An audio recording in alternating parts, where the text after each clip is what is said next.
Hi Andhraprabha టీవీకి స్వాగతం. ఇవాళ మనతో పాటు డిస్కస్ చేయడానికి కాస్మెటిక్ యోగా థెరపిస్ట్ సంగీత అంకిత గారు మనతో పాటు ఉన్నారు. సో వారితో మాట్లాడి మరికొన్ని విషయాలు తెలుసుకుందాం. Hi madam. నమస్తే. Yeah madam, thank you for giving this interview madam. My pleasure. Present generation చూసుకుంటే మేడం, డివోర్స్ రేట్ పెరుగుతుంది కానీ తగ్గట్లేదు. అండ్ రిలేషన్స్ అనేవి బ్రేక్ అయిపోతున్నాయి. మీరు చూస్తూనే ఉన్నారు బయట కూడా.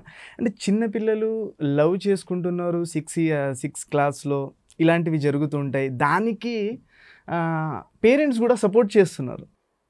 అసలు ఎలా చూడాలి మేడం వీటన్నిటిని, ఈ జనరేషన్లో జరిగే ఈ మార్పుల్ని? డివోర్స్ రేట్ అంటే ఇదివరకు ఎలా ఉండేది అంటే అండి, మనకి సొసైటీ ఒకళ్ళ మీద ఒకళ్ళకి డిపెండెన్సీ అనేది ఉండేది. ఇంట్లో బాధ్యతలన్నీ హస్బెండ్ బయట సంపాదించి తీసుకొచ్చే బాధ్యత ఆయన తీసుకుంటే, ఇంట్లో పిల్లల్ని పెంచి వంట చేసి పిల్లల్ని మంచిగా చూసుకునే బాధ్యత వైఫ్ తీసుకునేది. సో ఎప్పుడైతే ఏమంటారు విమెన్స్ ఎంప్లాయ్మెంట్ కానీ లేదు వీళ్ళు పని చేయాలి అని చెప్పేసి ఇది వచ్చిన దగ్గర నుంచి ఆ రేషియో అనేది బాగా డిస్టర్బ్ అయిపోయింది. సో ఒక మనిషి అంటే ఇప్పుడు చూడండి, పిల్లల్ని at full time mother attend చేస్తూ ఉండేది. వాళ్ళు ఏం చేస్తున్నారు, ఏ టైంలో ఎక్కడికి వెళ్తున్నారు, ఎంత వాళ్ళ ఎక్స్పోజర్ ఉంది అనేది చూడడానికి టైం ఉండేది. ఇప్పుడు ఆ టైం లేకుండా అయిపోయింది. ఇద్దరు పేరెంట్స్ కూడా ఇద్దరు జాబ్స్లో బిజీ ఉంటున్నారు. అండ్ మోర్ ఓవర్ ఎక్కువ కంఫర్ట్గా లైఫ్ స్టైల్స్ నడవడం వల్ల వాళ్ళకి గ్యాడ్జెట్స్ అవి కూడా చాలా ఎర్లీ ఏజ్లోనే ఇచ్చేస్తున్నారు పిల్లలకి. ఇచ్చేయడం వల్ల ఏమవుతుందంటే అన్నెసెసరీ ఇన్ఫర్మేషన్ అంతా పిల్లలకి ఎక్కువగా వెళ్తుంది.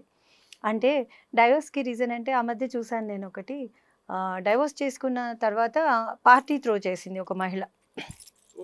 ఓకే, సో ఇలాంటివన్నీ ఏం చేస్తుందంటే ఆ వీడియో చూసిన వాళ్ళల్లో ఏమనిపిస్తుంది అంటే, ఓ ఇలా కూడా చేయొచ్చా అని ఒక కొత్త ఆలోచన అనేది క్రియేట్ అవుతుంది. అంటే డైవోర్స్ అయింది అని డిప్రెషన్లోకి వెళ్ళే బదులు ఆ డిప్రెషన్ని తప్పించుకోవడం కోసం సంథింగ్ ఏదో పుష్ చేయడం కోసం అని షీ త్రోడ్ అ పార్టీ. సో ఇలాంటివన్నీ చూసినప్పుడు ఏమవుతుందంటే, ఏదైనా కూడా చేయొచ్చేమో, ఇలా కూడా ఉండొచ్చేమో లైఫ్ అన్నది మనకి ఒక ఆలోచన అనేది క్రియేట్ అవుతుంది. తర్వాత ఇంటర్ డిపెండెన్సీ లేకపోవడం వల్ల, అంటే ఈ మనిషి లేకపోతే ఓ నాకు ఇది జరగదు అన్న భావన అనేది క్రియేట్ అవ్వట్లేదు బేసిక్గా. ఫైనాన్షియల్గా అందరూ ఇండిపెండెంట్ ఉంటున్నారు. సో నువ్వు లేకపోయినా నాకేమీ జరగదు అన్న ఆలోచన వచ్చినప్పుడు డెఫినెట్గా నీ చిన్న తప్పు కూడా నాకు చాలా పెద్దగా కనిపిస్తుంది. ఓకే, సో అందులో పెళ్ళి అనగానే ఒక ఏమంటారు, ఒక ఫ్యాన్సీ లాగా చూస్తున్నారు. పెళ్ళి అంటే ఏమంటారు, పెళ్ళి కొడుకు వస్తాడు, ఒక కళల రాకుమారుడు వస్తాడు, నా ఉన్న కోరికలన్నీ తీరుస్తాడు, తర్వాత నేను సంపాదించిన డబ్బంతా నేను నా దగ్గరే ఉంచుకుంటా, కానీ నా ఖర్చులన్నీ అతనే పెట్టాలి, కైండ్ ఆఫ్ ఈ ఆలోచనలలో ఉంటుంది ఒక యంగర్ జనరేషన్ మనం చూసినంత వరకు నార్మల్. సో ఇలా ఉన్నప్పుడు ఏమవుతుంది అంటే డెఫినెట్గా ఈ డివోర్స్ రేట్ ఇంక్రీజ్ అవుతుందండి, ఇంటర్ డిపెండెన్సీ లేకపోవడం వల్ల నేను అనేది. అంటే ఇద్దరు రిలేషన్ల మధ్య ఇద్దరు బాగా ప్రేమించుకుంటారు, బాగానే ఉంటుంది. ఆఫ్టర్ మ్యారేజ్ తర్వాత ఏమవుతుంది మేడం? అంటే డివోర్స్ చేసుకొని సెలబ్రేట్ చేయడం అనేది ఎలా చూడొచ్చు? అది సైకాలజిస్ట్ చెప్పాల్సి వస్తుందండి. అంటే ఎలా ఉంటుందంటే, ఇప్పుడు మీరు కొంతమంది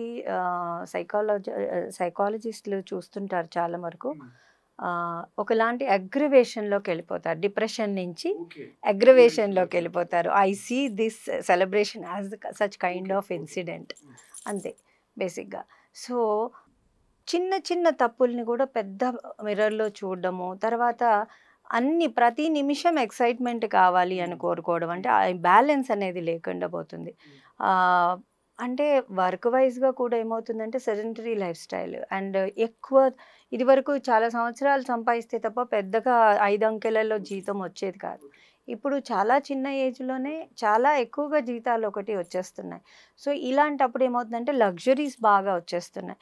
లగ్జరీస్ అవి కామన్ అయిపోతున్నాయి.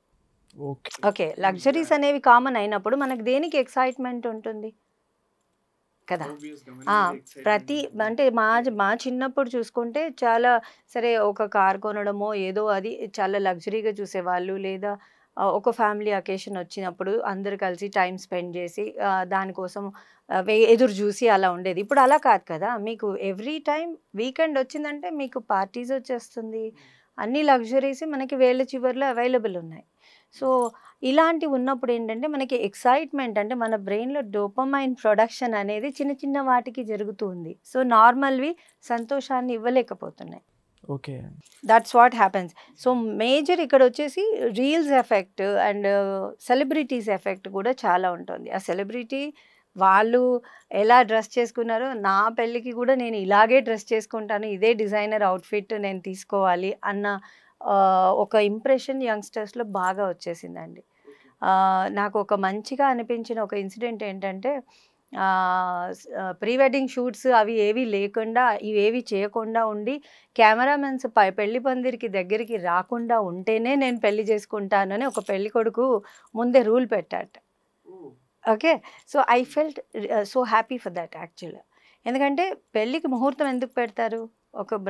ఒక మంచి ముహూర్తంలో పెళ్లి చేసుకున్నప్పుడు వాళ్ళ జీవితాంతం కలిసి ఉంటారు అని. అంటే సరే నమ్మని వాళ్ళకు మనం ఏం చెప్పలేము, ముహూర్తం చూసుకుని ఇప్పటికి కూడా పెళ్లి చేసుకునే వాళ్ళతో వాళ్ళకి చెప్తున్నాను నేను. సో ముహూర్తంలో చూసి చేసుకున్నారు అంటే మీరు ఆ సమయంలో ఒకళ్ళ కళ్ళలోకి ఒకళ్ళు చూసి ఒక బాండ్ డెవలప్ అవుతుంది. మంచి ముహూర్తాలు అందుకే కదా చూస్తారు మీరు. సో అది కాకుండా ఆ టైంలో వాళ్ళని డిస్టర్బ్ చేసి మేడం మళ్ళీ ఒక్కసారి చూడండి, సార్ మళ్ళీ ఒక్కసారి ఇటు చూడండి, దండ మళ్ళీ తీయండి మళ్ళీ వేయండి అని చెప్పేసి మొత్తం అక్కడ కెమెరా వాళ్ళే ఆక్యుపై చేసేస్తున్నారు. యాక్చువల్లీ అదే మేడం, అంటే అదొక సినిమా షూటింగ్లో అయిపోయింది, మ్యారేజ్ కాదు. That's what the video actually meant. పెళ్ళి కాదు, మనం ఒక సినిమా షూటింగ్ చేస్తున్నట్టుగా పెళ్ళి అయిపోతుంది. ఓకే, అది. సో పెళ్ళిని పెళ్ళిలాగా చేసుకున్నప్పుడు అప్పుడు ఏమీ ప్రాబ్లం రాదు. అంటే ఇంతకుముందు పెళ్ళి అనేది కొంచెం డిఫరెంట్గా చేసేవాళ్ళు మేడం, ఇప్పుడు టోటల్గా చాలా వరకు చేంజ్ అయిపోయింది. సో ఏం జరుగుతుంది మేడం, అసలు లైఫ్ స్టైల్ మారడం వల్ల జరుగుతుందా, లేకపోతే లగ్జరియస్గా చేసుకోవాలనే ఫీలింగ్లో ఉన్నారా జనాలు? ఒకేసారి జరుగుతుంది పెళ్ళి అని చెప్పేసి చేసుకుంటున్నారు, కానీ పెళ్ళి కూడా 2-3 సార్లు జరుగుతుంది. అలాంటి వీడియో క్యాప్చర్ చేసుకొని మనం లాంగ్ టర్మ్లో చూసుకోవడానికి అంటే ఎక్సైట్మెంట్స్ అన్ని ఆల్ ఆఫ్ ఏ సడన్ ఒకేసారి మొత్తం అయిపోతున్నాయి. ఓకే, వీళ్ళకి తర్వాత ఇద్దరి పట్ల ఒకరికొకరికి చూసుకోవడానికి ఏమీ లేదు బేసిక్గా. ఓకే, ఎంటీనెస్ వచ్చేస్తుంది. ఆ ఎంటీనెస్లో మనం ఎదుటి వాళ్ళు ఒకళ్ళకొకళ్ళు చేసే చిన్న చిన్న విషయాలు, అంటే టవల్ తీసి అక్కడ పడేశాడు అంటే కూడా అది యుద్ధం అయ్యే పరిస్థితికి వచ్చేస్తుంది. ఓకే, సో అంటే ఎదుటి మనిషిని వాళ్ళ తప్పులు, అంటే తప్పులు అనను, వాళ్ళ లోటుపాట్లతో సహా స్వీకరించే స్టేజ్ పోయింది బేసిక్గా. అంటే ఇక్కడ మహిళలకు సెల్ఫ్ ఎంప్లాయ్మెంట్ రావడం వల్ల జరుగుతుందంటారా? అలా అంటే మహిళా సంఘాలు అన్నీ నన్ను అలా అని కాదు మేడం, అంటే కొన్ని విషయాలు డ్యామేజ్ చేస్తున్నాయని చెప్పొచ్చు. తప్పకుండా అంటే నేను అనడం ఏంటంటే, సరే నేను ఒక సెల్ఫ్ ఎంప్లాయ్మెంట్ ఉన్న మనిషినే. ఒక పేరెంట్ అనేది ఎప్పుడు కూడా పిల్లలకి ఒక యంగ్ ఏజ్ నుంచి వాళ్ళు ఒక కెరీర్లో ఒక ఏమంటారు ఒక ప్రొఫెషనల్ స్టడీస్లో ఎంటర్ అయ్యే వరకు any one of the parents should be available for them. అది ఎలా అవైలబుల్ ఉంటారు అన్నది వాళ్ళ జాబ్స్ని బట్టి దాన్ని బట్టి నిర్ణయం చేసుకోవాలండి. లేకపోతే ఏమవుతుందంటే వాళ్ళ రూమ్లో వెళ్ళి ఏం చేస్తున్నారు అన్నది పేరెంట్స్కి ఎలాగో తెలియదు. సోషల్ మీడియాలో చాలా డిస్ట్రాక్షన్స్ వచ్చేస్తాయి. సో కాబట్టి ఏమీ విషయం తెలియకుండా ఉంటుంది. అంటే sometimes we doesn't even know the password of the children's phone, right? So ఇలాంటప్పుడు మనకి వాళ్ళ జీవితంలో ఏం జరుగుతుందని ఎలా తెలుస్తుంది? తెలియదు కదా. సో ఒకటేంటంటే మనం అవైలబుల్ లేకపోవడం, అంటే పిల్లలు షేర్ చేసుకోవాలి అని అనుకునే సమయంలో మనం లేకపోవడం, పేరెంట్స్ అనే వాళ్ళు దగ్గరగా ఉండకపోవడం. ఏమంటారంటే సైకాలజిస్ట్ ఏమంటారంటే పిల్లలు స్కూల్ నుండి రాగానే వాళ్ళు అన్నీ చెప్పడానికి విల్లింగ్గా ఉంటారు. ఆ టైంలో పేరెంట్ అవైలబుల్ అనేది ఉంటే డెఫినెట్గా వాళ్ళు స్ట్రెస్ లాంటి భావనలకు వేటికి గురి అవ్వకుండా అక్కడ చెడు జరిగినా మంచి జరిగినా అన్ని పేరెంట్స్తో షేర్ చేసుకుంటారు. ఆ టైంలో వాళ్ళు అవైలబుల్ లేకపోయే వరకు వాళ్ళు షట్ డౌన్ అయిపోతారు. అది వాళ్ళలో ఉండిపోతుంది అనమాట. సో అప్పుడు వీళ్ళకి ఏం తెలియకుండా ఉండే అవకాశం ఉండదు. సో ఇది అవైలబిలిటీ అనేది చూసుకోవాలండి. పేరెంట్స్ పిల్లలకి అవైలబిలిటీ అనేది చూసుకోవాలి. ఇది వరకు అంటే మనకి జాయింట్ ఫ్యామిలీస్ ఉండేవి. ఓకే, తల్లి తండ్రి ఈవెన్ పనిచేసినా తాతనా అమ్మమ్మనా ఎవరో ఒకళ్ళు ఉండేవాళ్ళు. పిల్లలు కొంచెం ముభావంగా ఉన్నారు, లేదు కొంచెం మరీ అతిగా చేస్తున్నారు అంటే కూడా వాళ్ళు గమనించి గైడ్ చేసేవాళ్ళు వాళ్ళ ఎక్స్పీరియన్స్తో. ఓకే, వాళ్ళు చెప్పింది వినేవాళ్ళు కూడా. ఇప్పుడు పేరెంట్స్ చెప్పింది కూడా వినడానికి కష్టంగానే ఉంటుంది కదా. సో ప్రతిదీ మాకు తెలుసు మీకు తెలీదు అన్న భావన కూడా కొంత యువతలో బాగా పెరిగిపోయింది. నేను అనడం ఏంటంటే వాళ్ళ ఎక్స్పీరియన్స్తో చెప్పింది ఇప్పుడు తెలీదు, కొద్ది రోజులు అయిన తర్వాత వాళ్ళకి తెలుస్తుంది. కానీ వాళ్ళు అప్పుడు వాళ్ళే అడుగుతారు పేరెంట్స్‌ని, మీరు మాకు అప్పుడు ఎందుకు గట్టిగా చెప్పలేదు అని. పేరెంట్స్ కూడా ఇప్పుడే పిల్లల్ని గైడ్ చేస్తే బాగుంటుందంటారా? At every stage we need parents. పెద్దగా అయిన తర్వాత కూడా మా స్టేజ్‌లో మాకు మా పేరెంట్స్ గైడెన్స్ అవసరమే. ఎందుకంటే నేను ఇప్పుడు అటెండ్ చేసే బాధ్యతలు వాళ్ళు ఆల్రెడీ అటెండ్ చేశారు. దీంట్లో ఉన్న లోటుపాట్లు వాళ్ళకి తెలుస్తుంది కాబట్టి at every phase we need hour elders guidance. Okay. ఎవరని కాదు, యువత అనట్లేదు, మిడిల్ ఏజ్ అనట్లేదు, ఎవరినైనా అందరికీ కూడా we need some guidance. Already ఈ ఫేజ్ దాటిన వాళ్ళతో మాట్లాడి వాళ్ళు ఏమి ఎక్స్పీరియన్స్ అయ్యారు, నేను ఫేస్ చేసే స్ట్రెస్ ఇది కామనేనా, ఇది పర్వాలేదా, ఇలాగే ఉంటుందా అన్నది ఆల్రెడీ ఆ ఫేజ్ దాటిన వాళ్ళే చెప్తారు. So we need more human relations than relation with the gadgets. Okay. నిజం మేడం. అసలు యాక్చువల్లీ పేరెంట్స్ పిల్లల విషయంలో ఎలాంటి మిస్టేక్స్ చేస్తున్నారు మేడం? ఒకటి మేజర్ నేను అనుకోవడం ఏంటంటే అండి, నాకు లేనిది నా పిల్లలకి నేను ఇవ్వాలి. ఓకే. ఇది ఒక మేజర్ ఆస్పెక్ట్. నేను ఫలానా అప్పుడు నేను చిన్నప్పుడు ఇలా అనుకున్నాను, నా అప్పుడు బాధపడ్డాను, నా పిల్లలకి అది వాడిని కూడా బాధపడి వాడిని అడగనివ్వండి. ఓకే. వాడిని అడిగిన తర్వాత ఒక 4 అడిగితే అందులో 1 ఇవ్వండి. ఆ సంతోషం అనేది పోగొట్టేస్తున్నాం పిల్లలలో, ఆ సంతోషాన్ని మనం పోగొట్టేస్తున్నాం. అది సో నెసెసిటీ క్రియేట్ అయిన తర్వాతనే ఇవ్వండి. Basics we need to provide.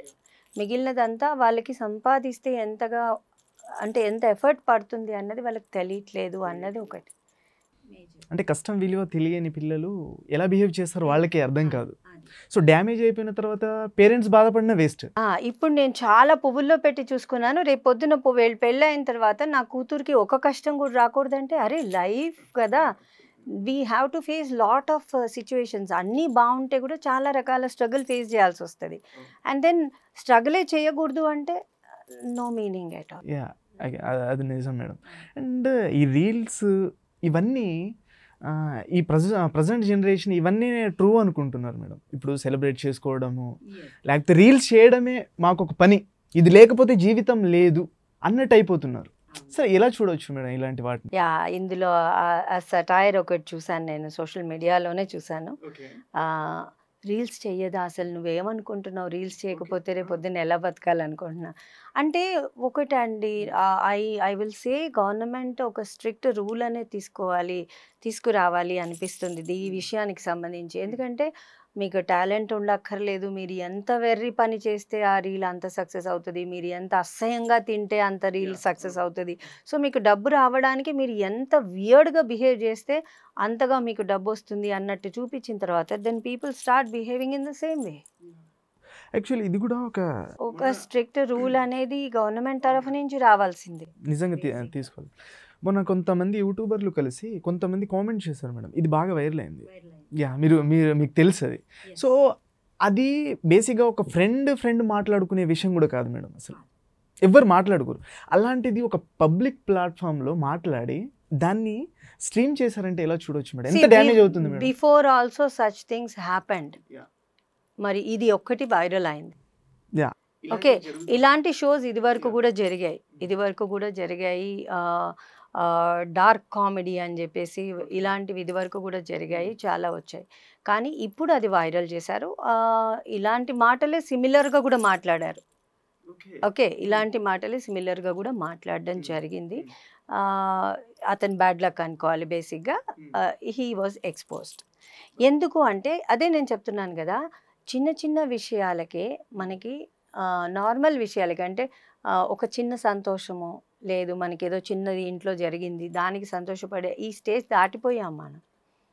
Okay, తర్వాత కాన్స్టెంట్గా రీల్స్ చూస్తున్నప్పుడు ఏమవుతుందంటే, ఒక రీల్ చూసినప్పుడు మన బ్రెయిన్లో డోపమైన్ అనేది ప్రొడ్యూస్ అవుతుంది, కెమికల్, ఇదంతా కెమికల్ యాక్షన్, మొత్తం కెమికల్ రియాక్షన్ అనమాట. సో మీకు అందుకని అలాంటిది ఏదైనా చూసినప్పుడు తప్ప మీకు ఆ ఫీల్ రాదు, ఎందుకంటే ఆ కెమికల్ ప్రొడ్యూస్ అవ్వట్లేదు.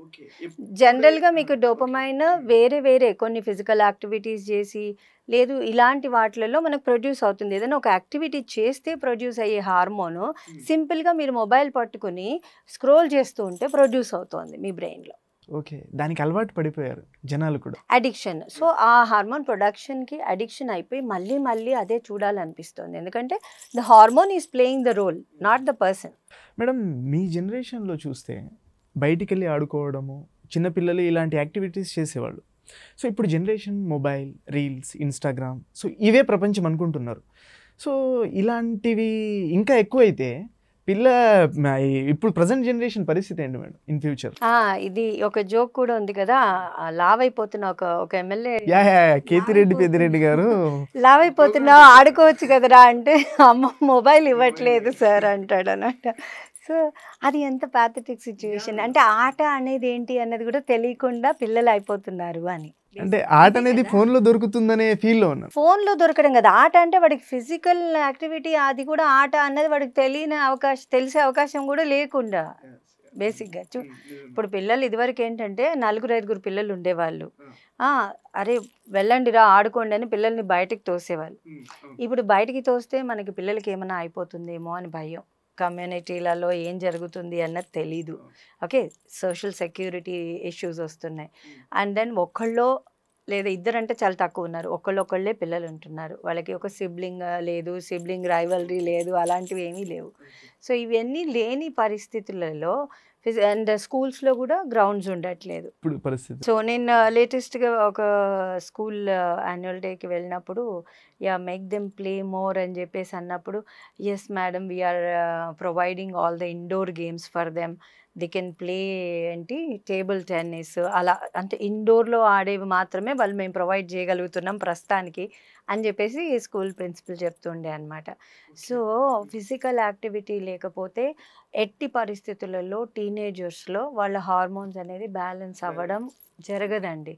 మనం పిల్లలు చేస్తున్నారు అనుకుంటున్నాం కానీ వాళ్ళ బాడీలో ప్రొడ్యూస్ అయ్యే హార్మోన్స్ వల్ల వాళ్ళు అలాంటి ఆలోచనలకి గురి అవుతున్నారు బేసిక్గా. ఓకే, సో ఫిజికల్ యాక్టివిటీ అయినప్పుడు ఆ హార్మోన్ లెవెల్ అంతా, అగ్రెషన్ అంతా బయటికి పోయి వాళ్ళు నార్మలైజ్ అయ్యి స్టడీస్ మీద కూడా కాన్సన్ట్రేట్ చేయగలుగుతారు. Okay, so physical activity do or die, కొద్దిసేపు వాళ్ళు ఫిజికల్గా టయర్డ్ అయ్యేటట్టుగా యాక్టివ్ ఆడాల్సిందే. యా మేడం, మీరు ఒక senior yoga therapist madam. So మీ దగ్గర చాలామంది వస్తుంటారు, డిఫరెంట్ మైండ్ సెట్ ఉన్న వ్యక్తులు వస్తుంటారు, మీరు చూస్తూ ఉంటారు, వాళ్ళని గైడ్ చేస్తూ ఉంటారు. సో మీకు మీ ఈ సీనియారిటీలో మీకు ఒక డిఫరెంట్ అనిపించిన ఏదైనా ఒక సిచ్యువేషన్ ఆర్ సమ్ మెంబర్స్ కలిసారు మేడం ఈ సీనియారిటీ, అంటే డిఫరెంట్ వేలో ఆలోచించడం, సో వాళ్ళని మీరు ఎలా గైడ్ చేస్తారు? నేను ఒక యూకే క్లయింట్తో మాట్లాడుతున్నప్పుడు సోషల్గా సరే వ్యాలంటైన్స్ డే వచ్చింది, సో ఏంటి సెలబ్రేషన్స్ అన్నప్పుడు, no I don't feel like going out అన్నారు. ఎందుకు అని చెప్పంటే, వాళ్ళు అక్కడ అంతా డ్రింక్ చేస్తుంటారు, స్మోక్ చేస్తూ ఉంటారు, నేను ఒక్కడిని డ్రింక్ చేయను, స్మోక్ చేయను, వాళ్ళలో నేనే ఏదో తప్పు చేస్తున్న ఫీల్ నాకు కలుగుతుంది అక్కడ బేసిక్గా వెళ్ళినప్పుడు. చిచి ఏంటి నువ్వు ముట్టవా, ఇదేంట్రా బాబు అని చెప్పేసి వీళ్ళనే డిగ్రేడింగ్గా మాట్లాడే సొసైటీ అయిపోయింది బేసిక్గా. Okay, so I just confine my self to my home అని చెప్తే, ఈ కాలంలో అసలు పుట్టకుండా ఉండాల్సింది ఒక 10 ఏళ్ల కిందట పుట్టాల్సింది నేను అనిపించింది నాకు అని లైక్ ఆ క్లయింట్ ఫీల్ అయినారనమాట. So that shows how pathetic the situation is. Madam ఇప్పుడు కొన్నిటికి వ్యసనంగా మారిపోతున్నాయి madam, Instagram or something such type of contents అనేవి. సో వీటి నుంచి బయటికి రావాలంటే మీరు ఇచ్చే కొన్ని సజెషన్స్ ఏంటి మేడం? గవర్నమెంట్ తరఫు నుంచి సివియర్ యాక్షన్ ఏదైనా రావాలండి. సో ఇది ఇంత ఏజ్ గ్రూప్ వాళ్ళకి అందజేయకూడదు, స్ట్రిక్ట్గా వాళ్ళకి అవైలబిలిటీ ఉండకూడదు అనేది ఒకటి మాత్రం గవర్నమెంట్ తరఫు నుంచి రూల్ వస్తే ఓకే, అది ఒక ఒక సొల్యూషన్ అవుతుంది. And then parents time spend చేయడానికి ప్రయత్నం మ్యాక్సిమం చేయాలి. చేసి వాళ్ళకి అవైలబిలిటీ, అంటే చూడండి మొబైల్ నేను చూస్తున్నా అంటే నాకు బోర్ కొట్టే చూస్తున్నాను, okay, as a child. So నాకు బోర్ కొడుతుంది అంటే I should have somebody to speak, to interact with, లేదా ఇంట్లో ఏదైనా హౌస్ హోల్డ్ కోర్స్లో నన్ను ఎంగేజ్ చేయగలిగేంత టైం ఎవరికైనా ఉండాలి. ఓకే, సో అలా లేనప్పుడు వాళ్ళు డెఫినెట్గా గ్యాడ్జెట్స్కి అలవాటు పడిపోతారు. ఓకే, ఆ ఫ్రీ టైంని వీళ్ళు ఇంట్లో వాళ్ళు ఒకళ్ళతో ఒకళ్ళు టైం స్పెండ్ చేయడం అనేది డెఫినెట్గా ఇప్పుడైతే హై టైం అండి. అదర్వైజ్ ఇన్ ఫ్యూచర్ మనకి మెంటల్ ఇల్నెసెస్కి సంబంధించి చాలా severe issues younger generation face చేయాల్సి వస్తుంది అండ్ చాలా భయంకరంగా ఫేస్ చేయాల్సి వస్తుంది. అప్కమింగ్ ఫ్యూచర్ అనేది చాలా డేంజర్ గా. ఇప్పుడు కూడా హ్యాపీ అంటే అది టైం బీయింగ్, టెంపరీ అనేది అర్థం కావట్లేదు. ఓకే. Okay, temporary. ఇప్పుడు చదువు కూడా అక్కర్లేదు, ఏ వెర్రి పని చేసినా కూడా డబ్బులు లక్షల్లో వచ్చి పడతాయి అన్న భావన వచ్చింది. జరిగింది కూడా, ఇది జరుగుతుంది. ఇలా ఇలా ఉన్నప్పుడు ఎటువైపు వెళ్తుంది అంటే ఎటువైపు వెళ్తుంది, బిక్కమొహాలేసి చూసే వైపు వెళ్తుంది, అంతే. అంతే మేడం. ఏదైనా పెద్ద విపత్తు కానీ సిచ్యువేషన్స్ వచ్చినప్పుడు మరి ఎలా హ్యాండిల్ చేస్తారు వీళ్ళందరూ? మరి టెక్నాలజీని ఇలా నమ్ముతున్నారా? నేను చాలా వరకు విన్నది ఏంటంటే యంగర్ జనరేషన్ నుంచి పెళ్లి అవసరం లేదు అంటున్నారు. ఓకే, పెళ్లి అవసరం లేదు అంటున్నారు. పెళ్లి అనే వ్యవస్థ బేసిక్గా ఒక ఫిజికల్ ఇంటరాక్షన్ కోసం మాత్రమే పెట్టింది కాదు అది అని అనుకుంటున్నారు యంగర్ జనరేషన్. ఇప్పుడు జనరేషన్ ఓన్లీ ఫిజికల్ ఇంటరాక్షన్ కోసము. ఇది దీనికే అయితే నా దగ్గర డబ్బు ఉంది లేదా నాకు అవైలబుల్ ఫ్రెండ్స్ ఉన్నారు, నాకు ఇది ఏం అవసరం పెళ్ళి అనుకుంటున్నారు. కానీ పెళ్ళి అనేది మీకు only physical interaction at younger stage. మీరు ఒక యంగ్ అడల్ట్స్గా ఉన్నప్పుడు it plays a major role. Okay, when you pass that phase మీకు ఆ మనిషి పట్ల ఒక ఏమంటారు వాళ్ళ చెడులు లోటుపాట్లు అన్నీ అర్థమవుతాయి. ఇద్దరు కలిసి ఎలాంటి ఫిజికల్ ఇంటరాక్షన్ లేకుండా కలిసి వాళ్ళు బతకగలిగే స్టేజ్లో ఒకళ్ళ పట్ల ఒకళ్ళకి తోడు అవసరం కోసం ఇది ఒక మ్యారేజ్ వ్యవస్థ అనేది క్రియేట్ అయింది. ఓకే, సో ఆ ఫేజ్ గురించి ఆలోచించకుండా యాజ్ ఏ యంగర్ అడల్ట్ మీరు ఇప్పటి గురించనే ఆలోచిస్తూ ఉంటే అరే ముందు ఉంది ముసళ్ళ పండగ. ఓకే, డబ్బే ఉంటే సరిపోతుంది అనుకుంటే మనం చూసాం పెద్ద పెద్ద చీఫ్ మినిస్టర్స్ వాళ్ళు డబ్బు అంత ఉండి కూడా ఎలా వాళ్ళది ఏజ్ గడిచింది అన్నది. ఓకే, సో మ్యారేజ్ అనేది ఒక వ్యవస్థ మనకి అన్ని ఆలోచించి క్రియేట్ చేశారు. చాలా మంది అంటున్నారు మ్యారేజ్ అవుట్ డేటెడ్ అయిపోయింది అని అంటున్నారు. ఈ జనరేషన్ అంటుంది మేడం అవుట్ డేటెడ్ అయిపోయింది అని ఈ జనరేషన్ అంటున్నారు. కొంత పెద్దవాళ్ళు దానికి సపోర్ట్ చేస్తున్నారు. But I don't agree for that. బేసిక్గా ఇది ఏంటంటే ఎలాంటి అంటే irrespective of your physical attraction or physical need ఇలాంటివి ఏవి సంబంధం లేకుండా కూడా ఒక మనిషి పట్ల ఒక మనిషి ప్రేమ ఆప్యాయత అన్నకన్నా ఒక అండర్స్టాండింగ్ లెవెల్ అనేది క్రియేట్ అయ్యి నీకు రేపొద్దున కాళ్ళు ఇరిగి బాత్రూంలో పడిపోతే కూడా చూడ్డానికి ఎవరు లేకుండా అక్కడే పోయి చనిపోయిన వాళ్ళు లేదా హార్ట్ అటాక్ వచ్చి చనిపోయిన వాళ్ళు చూసేదానికి లేని వాళ్ళు ఇలాంటి సింగిల్ పర్సన్స్ చాలామంది ఫ్యూచర్లో వచ్చేస్తారు. ఓకే, సో అందుకనే ఒక ఫ్యామిలీ ఆ బాండింగ్ అనేది చాలా ఇంపార్టెంట్ రోల్ ప్లే చేస్తుంది. ఇది నేను ప్రతి యంగర్ జనరేషన్కి ప్రతి ఒక్కరికి ఇది కాదు phase, future is there. 20-30 years తర్వాత మనం ఏంటి అన్నది మనం అప్పుడు తెలుసుకోవడానికి టైం సరిపోదు, ఇప్పుడే మనం తెలుసుకోవాలి. మేడం వీళ్ళ హ్యాపీనెస్ కోసం వీళ్ళు పెళ్లి చేసుకుంటారు, అంతా ఓకే ఉంటుంది మేడం. కానీ వీళ్ళ త్రూ వచ్చిన ఒక బేబీ ఆర్ సంథింగ్ వీళ్ళ పరిస్థితి ఏంటి మేడం? వీళ్ళ గురించి ఆలోచించాలి కదా. అంటే పిల్లలు కూడా వద్దనుకుంటున్నారు కదా, మ్యారేజ్ వితౌట్ కిడ్స్ అని చెప్పేసి ఇప్పుడు కొంతమంది అలా కూడా స్టార్ట్ చేస్తారు. ఓకే, ఇది కొత్త version. Yeah, marriage but we don't want any kids. Actually దీంట్లో కూడా మంచి మంచి జనరేషన్ అప్డేట్స్ వస్తున్నాయి madam without marriage. Yeah, I'm social media savvy because ఏం జరుగుతుంది అంటే ఒక యంగ్ జనరేషన్లో ఏం జరుగుతుంది అన్నది తెలుసుకోవడం కోసం అంటారా, టెక్నాలజీ అప్డేట్స్ తెలుసుకోవడం కోసం అంటారా, I keep on looking at it because I go to universities or schools as a guest అనండి లేదా యాజ్ అ జడ్జ్ అనండి, సమ్ షోస్ జడ్జ్ చేయడానికి. సో వెళ్ళినప్పుడు నాకు కొంతమంది ప్రిన్సిపల్స్ కూడా చెప్తూ ఉంటారనమాట, అసలు అంటే స్కూల్ లెవెల్లోనే లవ్ అఫైర్స్ అని వాళ్ళకి మొబైల్స్ ఉండడము, స్ట్రిక్ట్గా పేరెంట్స్ మొబైల్స్ ఇవ్వకుండా ఉండాలండి పిల్లలకి. అది ఒకటి మాత్రం చాలా చెడు చేస్తోంది. బేసిక్గా పేరెంట్స్ మొబైల్స్ ఇవ్వకుండా లాక్కుంటున్నారు, కానీ పిల్లలు ఇదే ఒక ఇష్యూ ఏపీలో జరిగింది మేడం. పిల్లోడు నుంచి మమ్మీ ఫోన్ లాక్కుంటే కోపంలో చంపేశారు. ఎందుకు అంటే మీకు ఆ హార్మోన్ అగ్రవేషన్ అంత ఉంటుంది అనమాట వాళ్ళకి. పిచ్చి అంటే బ్రెయిన్ కంట్రోల్లో లేని పరిస్థితికి వాళ్ళు వెళ్ళిపోయారు. ఓకే, వాళ్ళ సిచ్యువేషన్ అలా అయిపోయింది. వాళ్ళ సిచ్యువేషన్ అలా అయ్యింది కాబట్టి he reacted like that.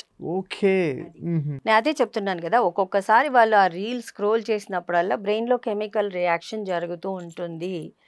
So అది మీరు ఆల్రెడీ ఎప్పటి నుంచి స్టార్ట్ చేశారు, వాడు 1 year ఉన్నప్పటి నుంచో ఇచ్చారు అంటే ఇప్పటికీ వాడు మెంటల్ బ్యాలెన్స్ అంతా కూడా దెబ్బతినింది.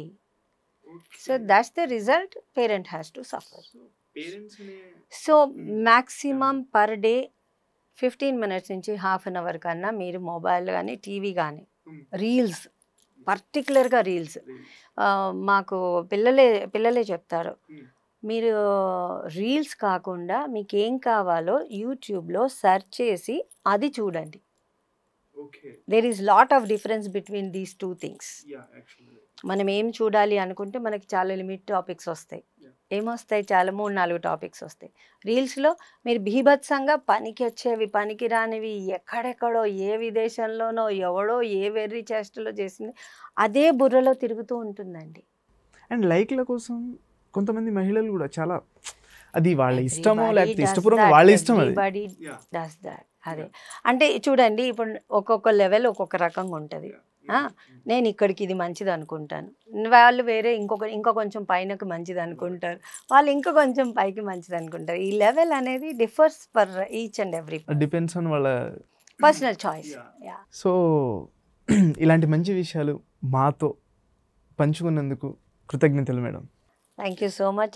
I wish government should take some action to control all these things. Actually చేయాలి మేడం, ఎందుకంటే ఇప్పటి నుంచే దీన్ని కట్టడి చేస్తే తర్వాతకి And moreover, the younger generation has to play a major role in this.